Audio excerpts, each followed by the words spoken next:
В книге «АЛЛАТРА» сказано самое интересное. Если начинаешь просто игнорировать внезапно нахлынувшие плохие мысли или эмоции и целенаправленно сосредотачиваться на чем-то хорошем, например, позитивных мыслях или добром деле, то через время этот негатив отступает, как будто этого состояния и не было вовсе.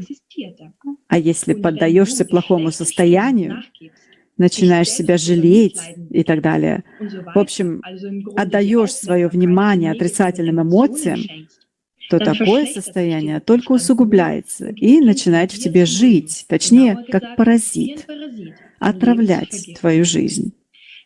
Стоит отметить, что среди факторов, которые влияют на перепады настроения, учитываются также гормональные колебания в организме человека. А вы знаете, сколько длится действие гормона в нас? Ровно 90 секунд. То есть после того, как гормональный фон утихает, идет вложение нашего внимания в этот негативный эмоциональный всплеск. Внезапно 90-секундное раздражение перерастает в целые дни, а то и годы гнева, обид и недовольства.